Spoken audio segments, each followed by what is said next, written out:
Assalamualaikum warahmatullahi wabarakatuh. Selamat malam semuanya.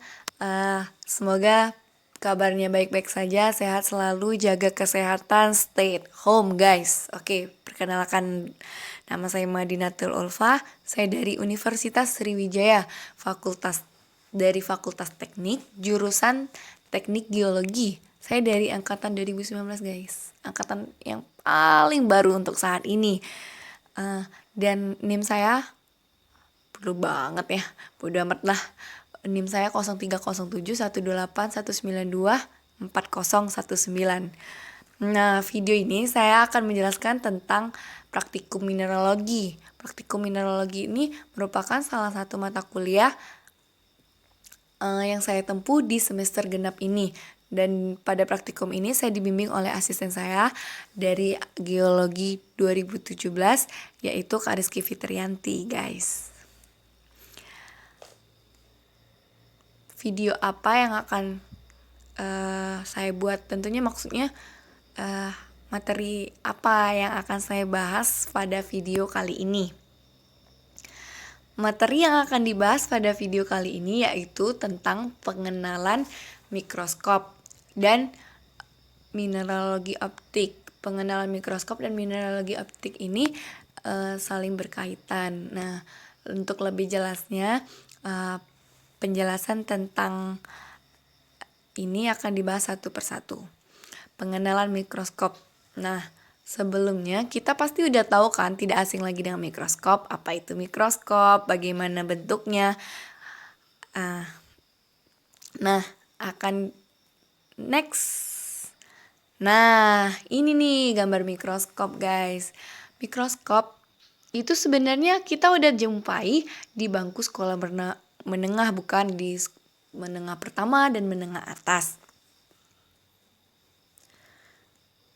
Nah, tapi mikroskop pada praktikum mineralogi ini berbeda guys. Kita menggunakan mikroskop polarisasi, berbeda dengan mikroskop yang pernah dijumpai di bangku menengah pertama. Bentuknya kurang lebih, namun terdapat bagian-bagian yang sedikit berbeda dari mikroskop yang pernah kita jumpai tadi guys. Kalau kita perhatiin lagi, nah itu tuh baru tahu kita. Nah, mikroskop polarisasi ini nih, mikroskop polarisasi. Apa itu mikroskop polarisasi? Dari tadi ngomongnya polarisasi aja, tapi belum dijelasin ya apa itu mikroskop polarisasi. Nah, baiklah. Mikroskop polarisasi ini memang terbilang baru guys. Nah, memiliki pengertian di mana mikroskop ini adalah mikroskop yang digunakan untuk dapat mengamati mineral-mineral tembus cahaya dalam bentuk sayatan. Apakah hanya tembus cahaya? Tidak guys. Sebenarnya bisa untuk mineral-mineral yang tidak tembus cahaya, tapi mineral tersebut tidak akan teridentifikasi secara rinci guys, karena untuk mineral yang tidak tembus cahaya itu bisa menggunakan mikroskop yang lebih dari mikroskop polarisasi guys. Nah, di sini nih ada kata sayatan. Nah, mineral yang diamatin itu terdapat dalam sayatan tipis. Nah, sangat-sangat tipis. Sistem optik pada mikroskop polarisasi pada dasarnya sama dengan mikroskop lainnya, seperti yang sudah dijelaskan sebelumnya, bahwa mikroskop itu sebenarnya sama, tetapi terdapat beberapa modifikasi yang meningkatkan cakupan kegunaannya yang sesuai fungsinya. Karena ya tidak mungkin kan semuanya sama. Bagaimana dengan fungsinya guys? Kalau semuanya sama, berarti tidak bisa digunakan dong dalam yang lebih spesifikasi ya kan?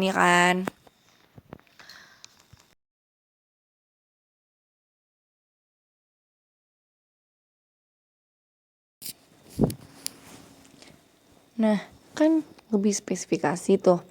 Maksudnya tuh lebih rinci gitu. Nah, terus terdapat ciri khusus mikroskop adalah polarisator dan analisator. Ini merupakan ciri khususnya dari mikroskop ini. Selanjutnya ada bagian-bagian mikroskop. Ini bagian-bagiannya, yang pertama ada lensa okuler. Itu yang langsung dari mata ya guys. Yang kedua ada analisator. Ini nih untuk menganalisis polarisasi dan cahaya. Selanjutnya ada keping gips. Ini untuk merubah warna mineral yang terlihat lebih berwarna. Dari yang awalnya tidak berwarna menjadi berwarna. Lengan mikroskop. Ini bisa dipegang ya guys kalau mau ngambil mikroskop. Juga nyatuin ini lengan ini. Revolver. Ini berkaitan dengan lensa objektif. Ada meja preparat. Itu meja mikroskop untuk meletakkan objek guys.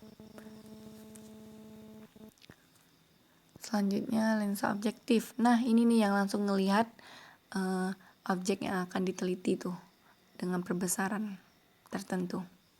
Selanjutnya ada penjepit preparat.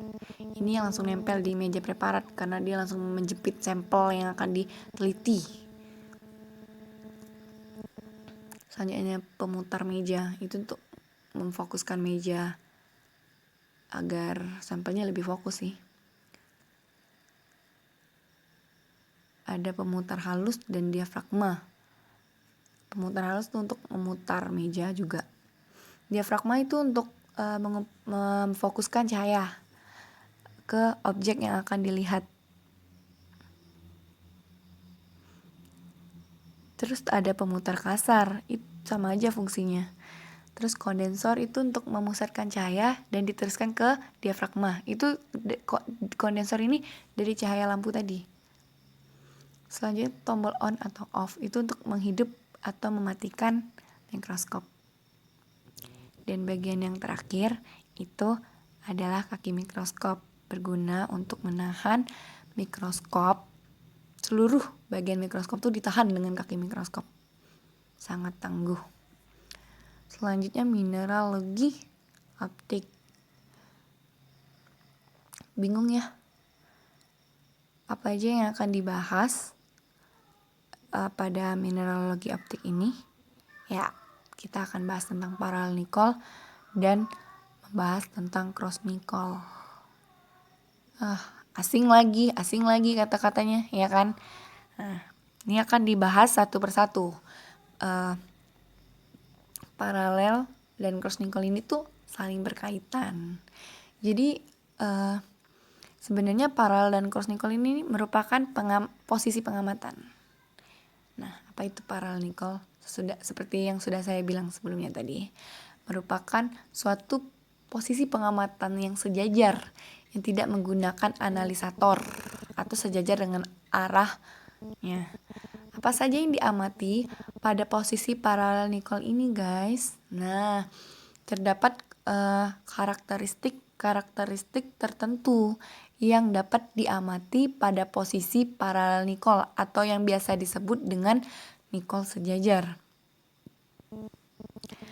Yang pertama ada warna absorpsi.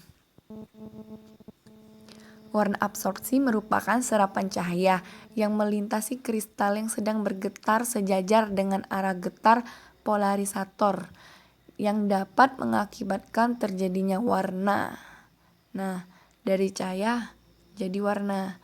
Warnanya ada dua, ideokromatik dan alokromatik. Ideokromatik itu merupakan warna fresh asli putih, sedangkan alokromatik itu warna yang sudah tercampur dengan pengotor. Warnanya tidak fresh lagi. Selanjutnya ada pleokrisme. Pleokrisme itu merupakan perubahan warna yang terjadi pada mineral ketika meja objek diputar. Nah, pleokrisme ini dibagi menjadi dua, yaitu dikroik dan trikroik. Dikroik itu terjadi dua perubahan warna dalam 90 derajat, sedangkan trikroik itu 3 perubahan warna dalam 90 derajat. Maksudnya itu saat diputar 90 derajat terjadi perubahan warna. Next, ukuran mineral. Nah, ukuran mineral ini merupakan ukuran tiap bagian mineral yang dapat diketahui dengan menggunakan lensa okuler berskala, berarti menggunakan skala tertentu. Selanjutnya bentuk mineral. Bentuk mineral beda ya dengan ukuran mineral. Bentuk mineral ini merupakan bentuk keutuhan bidang kristal yang terdapat pada mineral. Bentuk mineral dibagi menjadi 3, yaitu iohedral yang bidang batasnya terlihat jelas, subhedral bidang batasnya sebagian terlihat jelas, dan yang ketiga anhedral bidang batas kristalnya tidak terlihat jelas.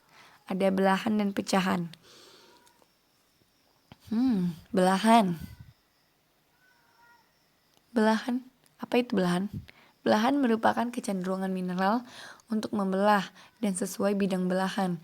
Belahan itu memiliki arah dan tegas. Belahan ini berbeda dengan pecahan karena pecahan ini ya sama-sama kecenderungan mineral untuk membelah, namun pecahan ini tidak sesuai bidang belah dan bentuknya itu lebih tidak keberaturan, lebih ke acak-acakan, dan pecahan ini pun tidak memiliki arah karena dia yang acak-acakan tadi. Indeks bias. Oke. Indeks bias itu merupakan sinar yang dilewatkan melalui media ke media lain dengan kecepatan yang berbeda, dapat menyebabkan perubahan arah. Tuh, terjadi perubahan arah kalau indeks bias. Selanjutnya relief. Relief merupakan kenampakan yang timbul akibat adanya perbedaan indeks bias antara dua media. Jadi indeks bias, semua karakteristik ini saling berhubungan. Next, Kroos-Nichols. Kroos-Nichols itu merupakan pengamatan silang yang menggunakan polarisator. Yang tadi kita bahas tentang paralel kan, sekarang cross. Kroos-Nichols itu biasa dikenal dengan Nichols silang. Apa saja yang diamati pada posisi Kroos-Nichols ini atau Nichols silang? Yang diamatin yaitu terdapat karakteristik tentunya yang berbeda dari paralel Nichols ya. Yang pertama ada warna interferensi atau Bayer-Fringens. Warna interferensi atau Bayer-Fringens merupakan warna yang terlihat akibat dari cahaya yang diteruskan dari analisator menuju lensa okuler. Nah, di sini udah digunakan tuh analisatornya tuh guys. Selanjutnya bias rangkap. Bias rangkap merupakan cahaya yang masuk ke dalam media optis anisotrop yang akan dibiaskan. Maksudnya yang dibiaskan itu cahayanya. Selanjutnya orientasi optik.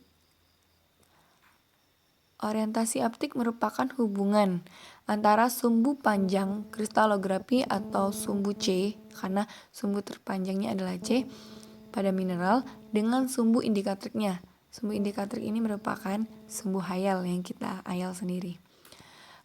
Terdapat langkah-langkah dong dalam menentukan orientasi optik. Yang pertama adalah dengan mengutarakan sumbu C. Yang selanjutnya putar meja mikroskop hingga terang maksimum. Setelah itu masukkan keping gips dan lihat perubahan warna yang terjadi. Adisi atau substraksi. Adisi itu maksudnya penambahan warna. Sudut pemadaman. Sudut pemadaman merupakan akibat dari sumbu indikatrik mineral sejajar dengan arah polarisator.